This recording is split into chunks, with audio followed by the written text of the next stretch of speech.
Снимаю.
Lindo, já. Uou. Hã?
Вон, вот тут панораму.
это. Где это?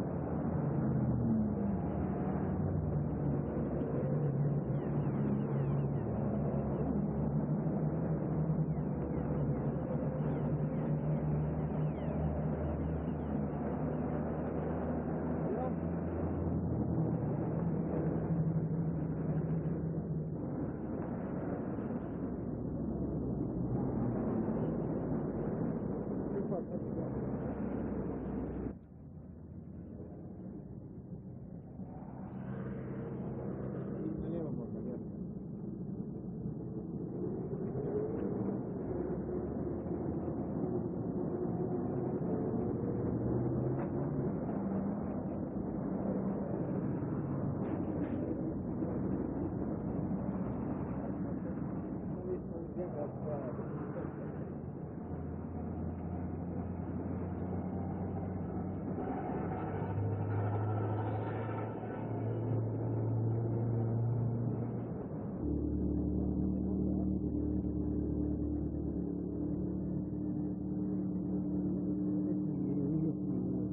Да,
Пакет оптовый.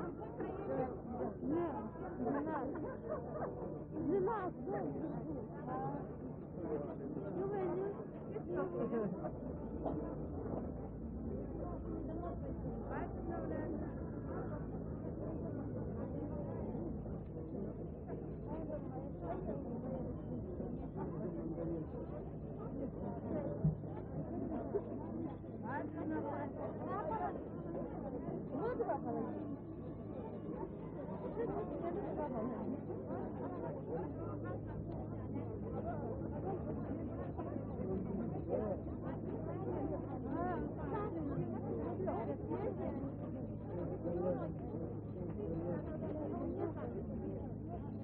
Я думаю, здесь хватит. Просто надо сказать, что я не знаю.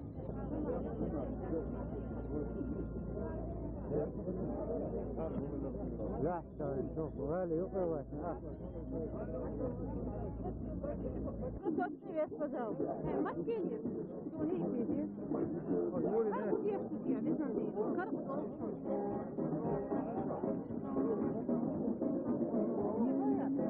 Maskeli.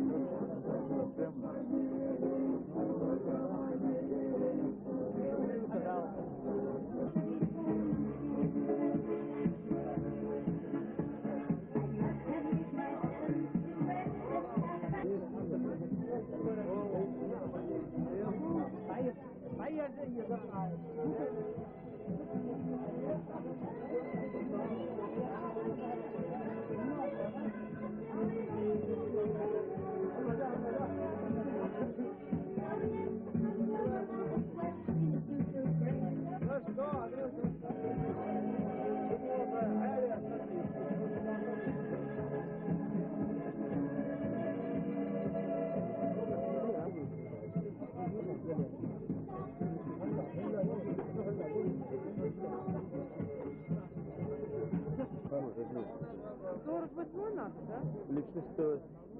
Кан хоппа с тобой на, Зимой. Нет. А? Модно я. В старой моде, да, возвращаются? Включай. Российское телевидение, вот скажите, пожалуйста, вот результат того, что Чечня... Работает. Анатолий, подожди.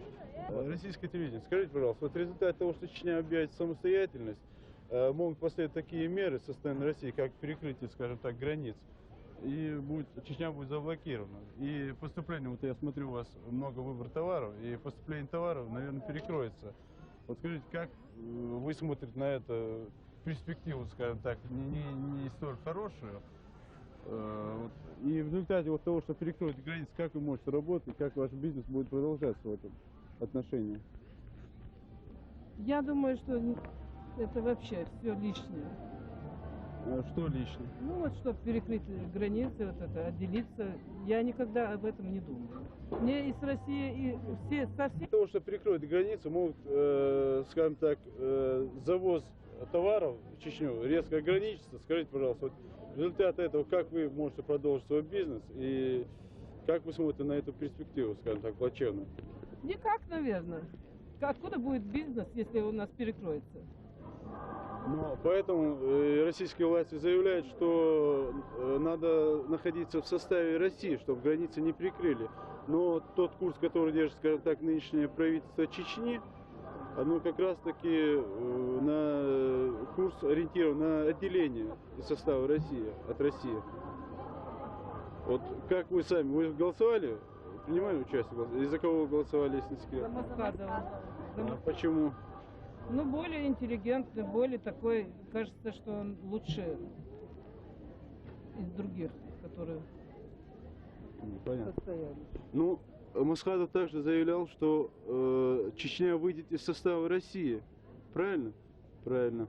Вот, если она выйдет из состава России, то Россия вынуждена будет перекрыть границы. И поступление, скажем так, со стороны России резко ограничится, завоз товаров, продуктов и так далее. Также финансовая помощь ограничится. Вот как вы думаете, лучше оставаться в составе России или же...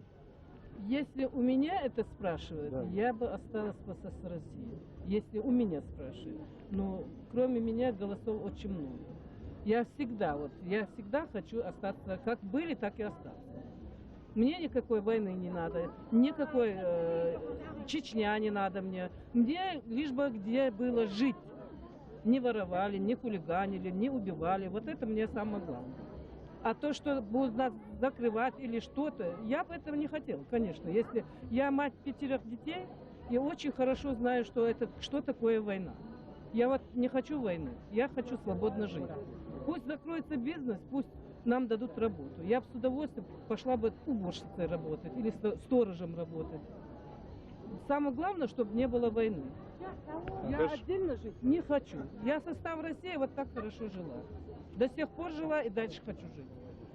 Ну а как вы думаете, вот живя в республике, вы найдете себе рабочее место, вот помимо этого? Откуда он? Если вот такая будет республика, нигде ничего не найдет. Это я знаю, как старый человек, я об этом только и думаю. как старый человек. Мне никто не мешает, лишь бы мне оставили покой. И заработать себе кусок хлеба. Хорошо, спасибо большое.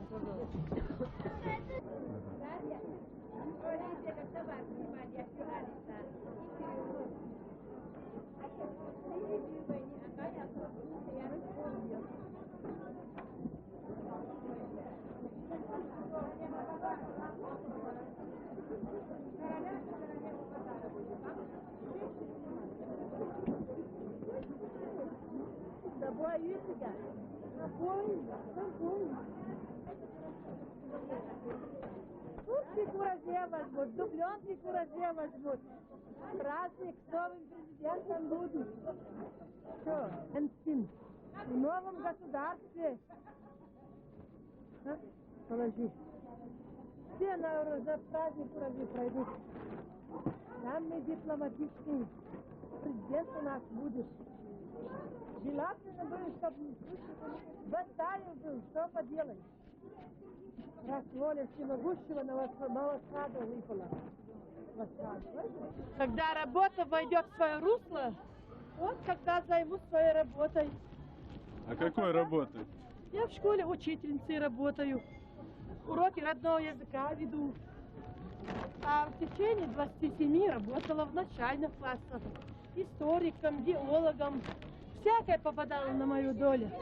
А скажите, пожалуйста, вот нынешняя ситуация, вот, Чечня хочет выйти из состава России, и непосредственно, вот если такое произойдет, то со стороны России будут какие-то меры, перекрытие границ и так далее.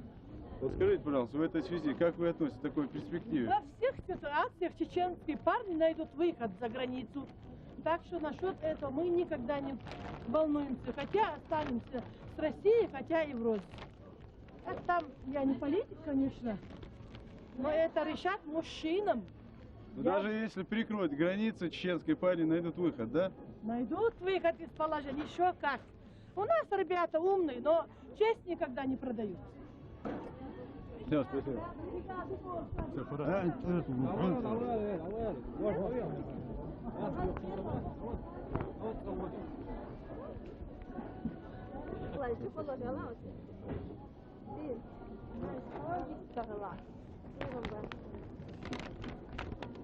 Можно с вами поговорить? Скажите, пожалуйста, российское телевидение, скажите, пожалуйста, вот как вам видится вот, после состоявшихся в Чечне выборов президентских отношения дальнейшие с Россией? Соседские, наверное. Какие еще могут быть? Добрососедские. Хватит, уже навоевали все. Миру хотят все. А экономические отношения, вот если Чечня отделится, выйдет из состава России, то, естественно, экономические отношения себя перекроются, и границы перекроют. И как вы думаете продолжать в таких условиях, скажем так, вашу торговлю, ваш бизнес? Ну, я не знаю, про торговлю что сказать. Но с голода, наверное, не умрем все равно. Как-нибудь справимся все равно. Ты умала вас.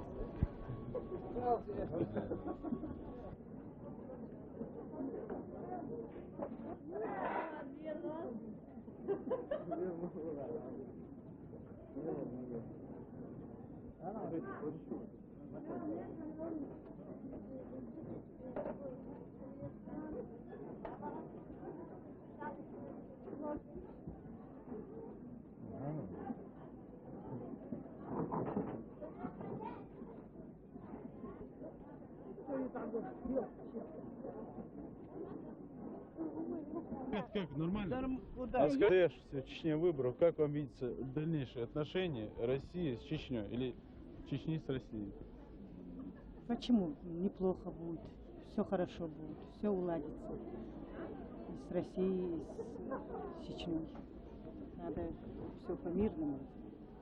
А если вот Чечня объявит самостоятельность и выйдет из состава России, как вы думаете, вот завоз в республику продуктов, продовольствия, там, промышленных товаров, которые вы сейчас продаете, вы откуда можете их завозить после того, как перекроют границу? Ну, например, вот как живут другие страны, как живут, например, которые отделялись, так же и мы будем. А как? Вот Краснодар, например. как ее, Милойер отделяться, все же отделяются же. Так же и мы будем. Не, ну я...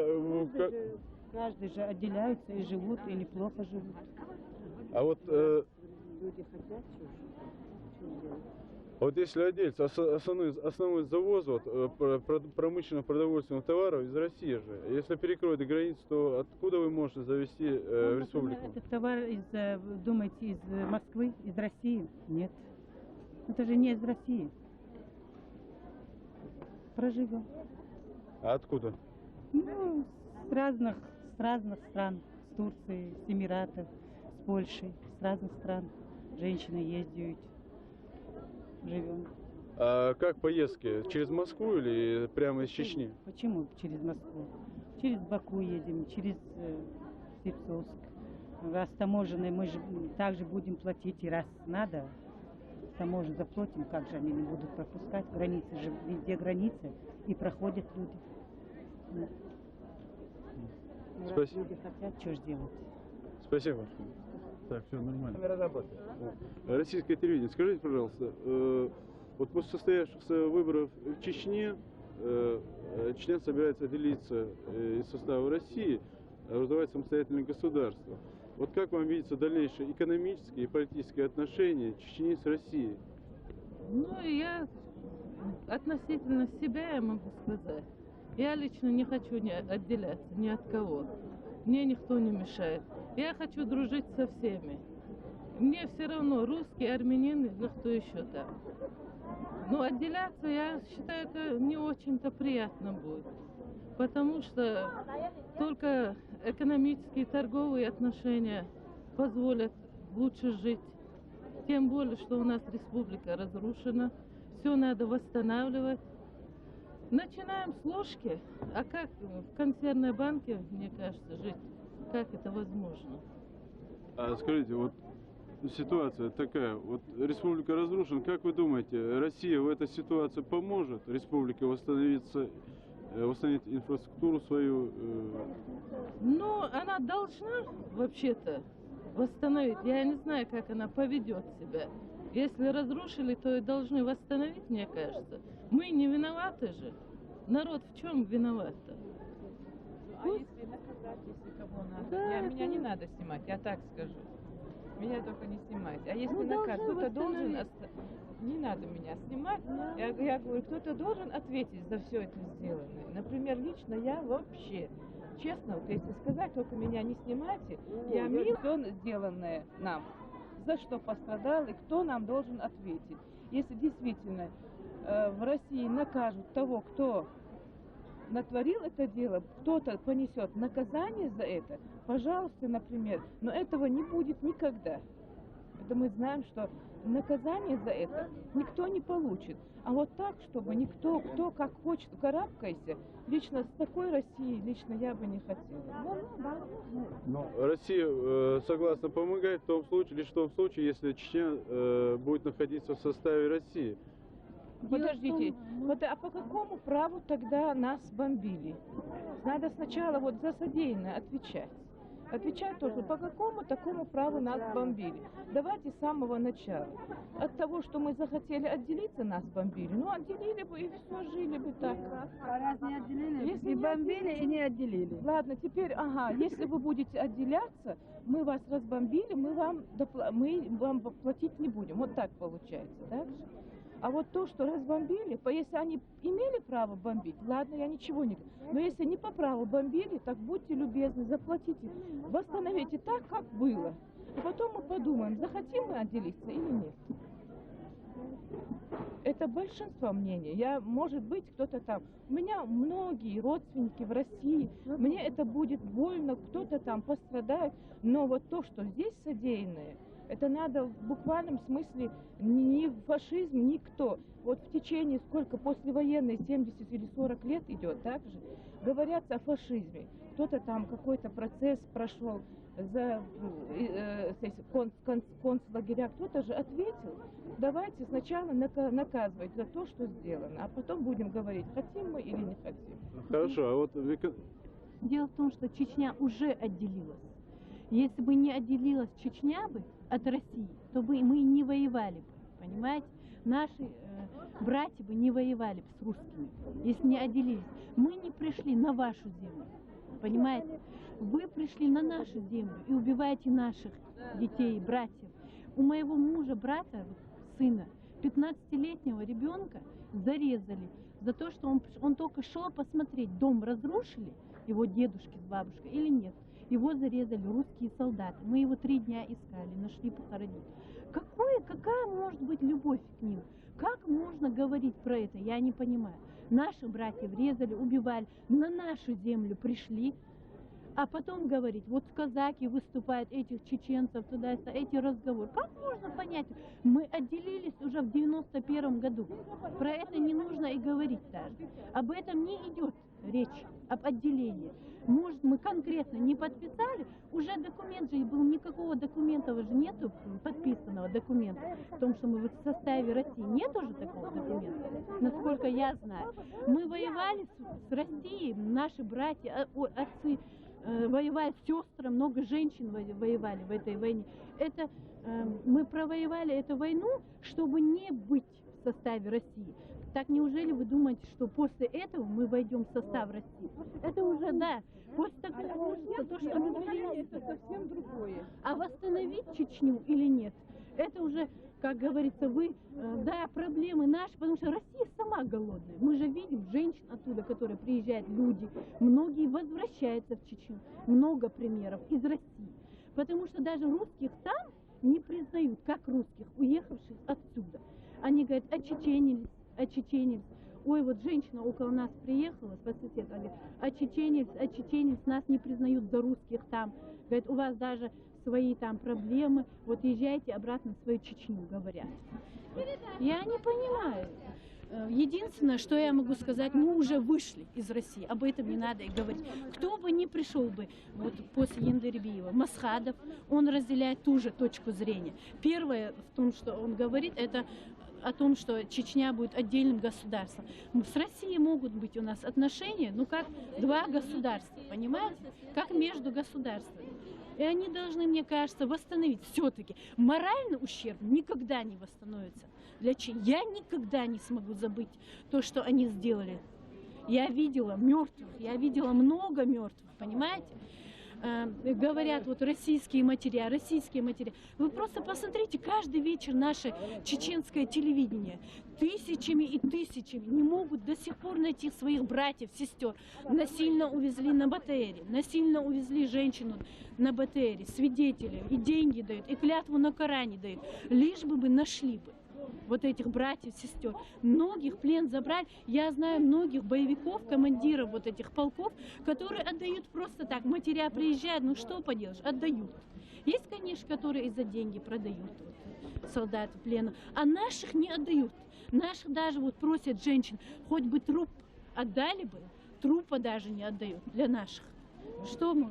Хорошо, а вот в экономической плоскости, вот, если вот действительно отделитесь, и Россия вынуждена будет перекрыть тогда границы поступления промышленно-продуктовых товаров, та же рублевая единая зона, на Чечне же в данном случае действует денежная единица России, рубль, правильно? Вот, и если вы захотите отделиться, вы, наверное, должны будете свою валюту, в конце концов, свои деньги делать, выпустить, правильно? Да, они сами решали. У нас есть грамотные люди. Извините, пожалуйста. Во-первых, Россия — это еще не мир. Россия, когда ей нужно, всегда ищет с нами интеграции. Так было во время татаро-монгольского нашествия. Это более 300 лет тому назад. Оно будет и сейчас, мы к этому идем. Во всяком случае, Россия идет. Ни в коем разе я не желала бы России плохого, потому что это самый близкий и самый сильный сосед наш. Если там плохо, и здесь плохо. Еще это говорил наш Абдурахман Авторханов, который живет в Мюнхене, вы знаете это. А экономическая проблема, вы знаете, вот если войдет в проект, если будет выполнен южный проект по нефтепроводу там, и так далее, это один из главных, а остальное это торговые отношения, другие, все это возможно. Все это возможно, и не только возможно, это уже даже исполняется. подсознательно уже мы подготовлены к тому, что мы сами должны выйти из этой экономической зоны. А рублевые, вы говорите, рублевые, конечно, можно оставить эту. Я не против, чтобы у нас была своя валюта. Ни в коем разе. На примере Украины, на примере Казахстана и других стран, это уже мы убедились в этом. Я бы хотела бы сохранить Россию. Понимаю. Продолжайте. И еще, вы говорите, без России проживем ли мы или нет? Ведь у нас же были, в нашей истории были периоды, когда мы вовсе не нуждались в России. Мы жили своей жизнью. У нас были огромные природные ресурсы, у нас были огромные людские ресурсы, у нас была цивилизация, можно сказать, зарождалась здесь, которая ушла потом в Европу. Вы не можете это сегодня отрицать, вы можете это только скрыть, но отрицать этого ни в коем разе не сможете. Понимаете? Вот такие вот аспекты нашей жизни. Ну что еще? Хорошо, а вот нефтепровод, который вот идет из Азербайджана, и там проект века, перекачка нефти, Да, там где-то. И да. я так понял, если Чечня делится, то она собирается жить на процент, который будет выплачивать